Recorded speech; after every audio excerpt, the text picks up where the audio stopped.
കേരളത്തിന്റെ മുഖ്യമന്ത്രിയായ mister VD. Satheesan, നിങ്ങൾ നുണയനാണ്. കള്ളം പറയാൻ ഒരു മടിയുമില്ലാത്ത നീചനാണ്. നമസ്കാരം പ്രിയമുള്ളവരെ, എല്ലാവർക്കും സുഖമാണെന്ന് വിശ്വസിക്കുന്നു. പ്രിയപ്പെട്ടവരെ, എന്റെ ആദ്യത്തെ വാക്കുകൾ, അതായത് കേരളത്തിന്റെ മുഖ്യമന്ത്രിയും കോൺഗ്രസ് നേതാവുമായ വി.ഡി. സതീശൻ നുണയൻ ആണ് എന്ന് എടുത്തു പറഞ്ഞത് വെറുതെ അല്ല. കാരണം നിലനിൽപ്പിന് വേണ്ടി എത്ര വലിയ പച്ച കള്ളം പറയാനും നുണകൾ പറയാനും ഒരു മടിയുമില്ലാത്ത ഒരു നീചനായ മുഖ്യമന്ത്രിയാണ് കേരളം ഭരിക്കുന്നതെന്ന് ഓർക്കുമ്പോൾ ലജ്ജിച്ച് തല താഴ്ത്തേണ്ട അവസ്ഥയിലാണ് ഓരോ മലയാളികളും. പ്രിയമുള്ളവരെ, കഴിഞ്ഞ ദിവസങ്ങളിലായി മുഖ്യമന്ത്രി വി.ഡി. സതീശനുമായി ഏറ്റവും കൂടുതൽ അടുത്ത് ഇടപഴകിയ 3 പേരെ കേരള പോലീസ് തന്നെ അറസ്റ്റ് ചെയ്യുകയുണ്ടായി. MDMA വിതരണത്തിന്റെ പേരിലാണ് ഇവരെ അറസ്റ്റ് ചെയ്തത്. ആ നേരം മുതൽ കേരളം കാത്തിരിക്കുകയായിരുന്നു ഇതില് മുഖ്യമന്ത്രി വി.ഡി. സതീശന്റെ മറുപടി എന്താണെന്ന്. എന്നാൽ ഇന്ന് മറുപടി വന്നിരിക്കുന്നു. മുഖ്യമന്ത്രി പറഞ്ഞ മറുപടി ഇതാണ്: നവകേരള സദസ്സുമായി ബന്ധപ്പെട്ട് പോലീസിന്റെ ലാത്തിചാർജ് പല സ്ഥലങ്ങളിലും നടന്നു. അങ്ങനെ ആ ലാത്തിചാർജിൽ പരിക്കേറ്റ മുഹമ്മദ് ഹുസൈൻ തന്നെ വിളിക്കുകയും സമയമുള്ളപ്പോൾ വന്ന് കാണാമെന്ന് പറയുകയുമായിരുന്നു മുഖ്യമന്ത്രി പറഞ്ഞത്. ആ വാർത്താ സമ്മേളനത്തിന്റെ ചില വാക്കുകൾ ആദ്യം നമുക്ക് കേൾക്കാം. എന്നിട്ട് മുഖ്യമന്ത്രി പറഞ്ഞത് പച്ച നുണയാണെന്നും പച്ച കള്ളമാണെന്നും തെളിയിക്കാനുള്ള ഇതും ഫേസ്ബുക്കിൽ തന്നെ മുഹമ്മദ് ഹുസൈൻ പോസ്റ്റ് ചെയ്തിട്ടുണ്ട്. പ്രിയമുള്ളവരെ, ആദ്യം നമുക്ക് ആ വാർത്താ സമ്മേളനത്തിന്റെ ചില ഭാഗങ്ങളൊന്ന് കാണാം. തീർച്ചയായിട്ടും പറയാനുണ്ട്, കുറേ കാര്യങ്ങൾ പറയാനുണ്ട്. ഒന്ന്, ഈ അറസ്റ്റ് ചെയ്യപ്പെട്ട 2 പേരെ എനിക്ക് നേരിട്ട് അറിയാം. മുഹമ്മദ് ഹുസൈനെ, അബ്ദുൽ സലാമിനെ എനിക്ക് നേരിട്ട് അറിയാം. അതിലെ മുഹമ്മദ് ഹുസൈൻ അവിടുത്തെ യൂത്ത് കോൺഗ്രസ് പ്രവർത്തകനായിരുന്നു. ഞാൻ ആദ്യമായിട്ട് അദ്ദേഹത്തിന്റെ ഫോണിൽ വിളിക്കുന്നത് നവകേരള സദസ്സുമായിട്ട് അദ്ദേഹത്തിന് പെരുമ്പാവൂരിൽ കുറുപ്പംപടി MGM സ്കൂളിന്റെ മുമ്പിൽ വെച്ച് ക്രൂരമായ ലാത്തിച്ചാർജിൽ പരിക്കേറ്റ അദ്ദേഹം കിടക്കുന്ന സമയത്താണ്. ഞാനന്ന് പരിക്കേറ്റല്ല, ആ നവകേരള സദസ്സ് അടക്കം എല്ലാ സ്ഥലത്തും ലാത്തിച്ചാർജും ആണ്. അപ്പൊ ഇദ്ദേഹത്തെ ഫോണിൽ വിളിച്ചു. അങ്ങനെയാണ് ആദ്യമായിട്ട് ഫോണിൽ വിളിക്കുന്നത്. ഫോണിൽ വിളിച്ച് ആശ്വസിപ്പിച്ചു. എല്ലാവരും ആശ്വസിപ്പിക്കുമല്ലോ. ഫോണിൽ വിളിച്ച് തല്ലുകൊണ്ട ആളുകളൊക്കെ ഇയാൾക്ക് നല്ല പരിക്കേറ്റിരുന്നു, ആശ്വസിപ്പിച്ചു. അപ്പൊ ഞാൻ ആശ്വസിപ്പിച്ച കൂട്ടത്തിൽ എപ്പോഴെങ്കിലും ഞാനൊന്ന് വീട്ടിൽ വരാം എന്ന് പറഞ്ഞു. സാധാരണ പറയാറുണ്ട്, പറ്റാവുന്ന സ്ഥലത്ത് പോകാറുണ്ട്. അത് കഴിഞ്ഞിട്ട് കുറെ നാളുകൾക്ക് ശേഷം ഇയാൾക്ക് തിരുമലെല്ലാം കഴിഞ്ഞ് ചികിത്സ കഴിഞ്ഞ് വീട്ടിലിരിക്കുകയാണെന്ന് പറഞ്ഞു. ഞാൻ ഇതേയുള്ള ആ വെങ്ങോല പഞ്ചായത്തിൽ ഒരു പരിപാടിക്ക് പോയി കഴിഞ്ഞപ്പോൾ MLA-യോടും അവിടുത്തെ പാർട്ടി ഭാരവാഹികളോടും ഒപ്പം അവരെല്ലാം കൂടി പറഞ്ഞു ഒന്ന് പോകണം, സാറ് വാക്ക് കൊടുത്തിട്ടുള്ളതാണെന്ന് പറഞ്ഞാൽ ആ വീട്ടിൽ പോയി ഇദ്ദേഹത്തെ കണ്ടതിന് ഫോട്ടോസൊക്കെ ഉണ്ട്. അതിനുശേഷം ഇയാൾ എന്നെ 3-4 പ്രാവശ്യം പല സ്ഥലത്ത് വെച്ച് കാണാൻ വന്നിട്ടുണ്ട്. അപ്പോഴെല്ലാം നമ്മളൊരു പോലീസ് മർദ്ദനത്തിൽ പരിക്കേറ്റ ഒരാളെന്നുള്ള നിലയിലുള്ള ഒരു താല്പര്യം കാണിച്ചിട്ടുണ്ടായാലോട്. അങ്ങനെയല്ലേ, അടികൊണ്ട് വന്ന പിള്ളേര് വരുമ്പോൾ നമ്മളൊന്ന് ചേർത്ത് നിർത്തും. തീർച്ചയായിട്ടും അത് നിർത്തിയിട്ടുണ്ട്.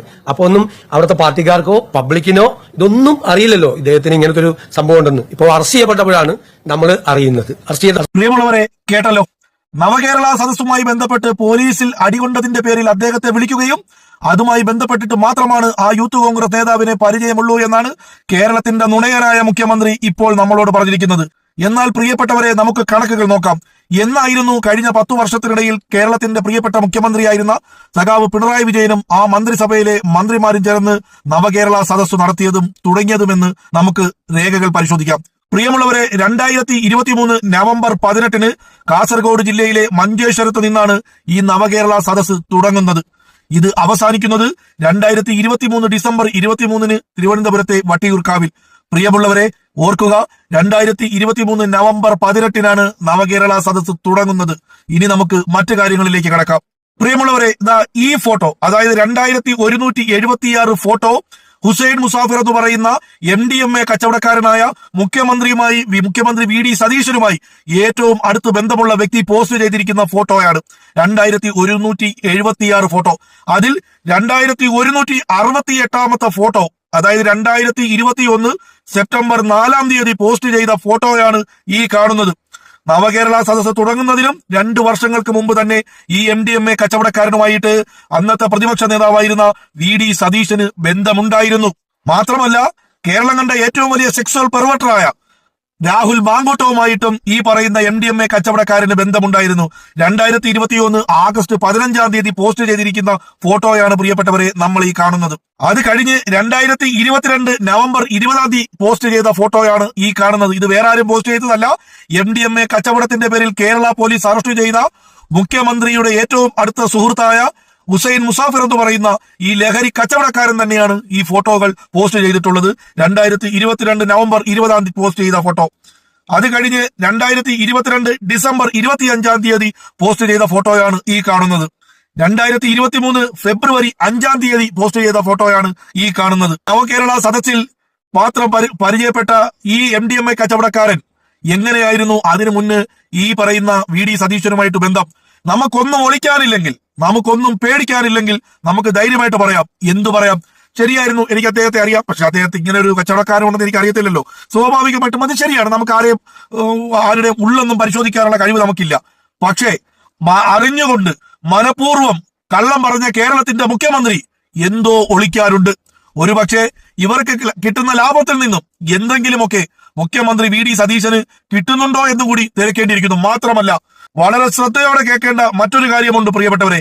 ഈ കാണുന്ന ഫോട്ടോ 2022 ജൂൺ മാസം 20 ഈ പറയുന്ന ഹുസൈൻ മുസാഫിർ തന്നെ പോസ്റ്റ് ചെയ്ത ഫോട്ടോയാണ്.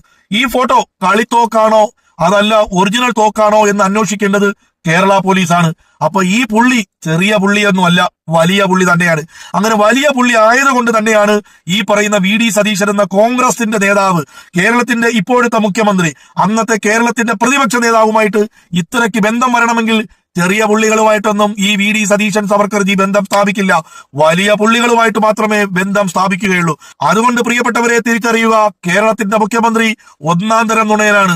മാത്രമല്ല പ്രിയപ്പെട്ടവരെ, മറ്റൊരു കാര്യം മനസ്സിലാക്കേണ്ടത്, അങ്ങനെ നവകേരള സദസ്സിനിടയിൽ എവിടെയെങ്കിലും വെച്ച് പോലീസിന്റെ മർദ്ദനമേറ്റ് അപകടത്തിൽ പറ്റി പരിക്ക് പറ്റിയിട്ടുണ്ടെങ്കിൽ ആ പരിക്ക് പറ്റിയ ഫോട്ടോയും ഈ പറയുന്ന MDMA കച്ചവടക്കാരൻ ഫേസ്ബുക്കിൽ പോസ്റ്റ് ചെയ്യുമായിരുന്നു. ലെൻസ് വെച്ച് പരിശോധിച്ചിട്ട് പോലും അങ്ങനെ ഒരു ഫോട്ടോ ഈ പറയുന്ന പോസ്റ്റുകൾ എവിടെയും കാണാൻ കഴിച്ചിട്ടില്ല എന്നും യാഥാർത്ഥ്യമാണ്. കള്ളപ്രചരണത്തിലും വ്യാജ പ്രചരണത്തിലും കുപ്രസിദ്ധി നേടിയ ഒരേ ഒരു വ്യക്തിയാണ് നാസി ഭരണകാലത്തിലെ ജോസഫ് ഗോബൽസ് എന്ന് പറയപ്പെടുന്ന നുണയൻ. ആ നുണയനെയും കവച്ചു വയ്ക്കുന്ന ഏറ്റവും വലിയ നുണയനായി കേരളത്തിന്റെ മുഖ്യമന്ത്രി മാറിക്കൊണ്ടിരിക്കുന്നു. കഴിഞ്ഞ 5 വർഷം പ്രതിപക്ഷ നേതാവായിട്ടിരുന്ന കാലഘട്ടത്തിൽ നിരവധി നുണകൾ നമ്മൾ കാണുകയും കേൾക്കുകയും ചെയ്തതാണ് ഇദ്ദേഹത്തിന്റെ. എന്നിട്ടും മലയാളികൾ പഠിച്ചില്ല. മലയാളികൾ ഇനി പഠിക്കാൻ പോകുന്നതേ ഉള്ളൂ. കാരണം നുണയനാണ്, പേടിത്തൊണ്ടനാണ്, സംഘപരിവാറിന്റെ ചിന്താഗതികൾ ഉള്ളിലിട്ടുകൊണ്ട് നടക്കുന്ന 1-ാം നമ്പർ സംഘിയാണ്. ഒരല്പമെങ്കിലും നാണവും മാനവും ഉളുപ്പും അവശേഷിക്കുന്നുവെങ്കിൽ ആ മുഖ്യമന്ത്രി സ്ഥാനം രാജിവെച്ചിട്ട് വേറെ വല്ല പണിക്കും പോണം മിസ്റ്റർ. കേരളത്തിന്റെ മുഖ്യമന്ത്രിയായിട്ട് ഇരിക്കാനുള്ള ഒരു യോഗ്യതയും വി ഡി സതീശൻ ഇല്ല എന്ന് ഇനിയെങ്കിലും നിങ്ങൾ സ്വയം മനസ്സിലാക്കുക. എല്ലാവർക്കും നന്മകൾ നേരുന്നു.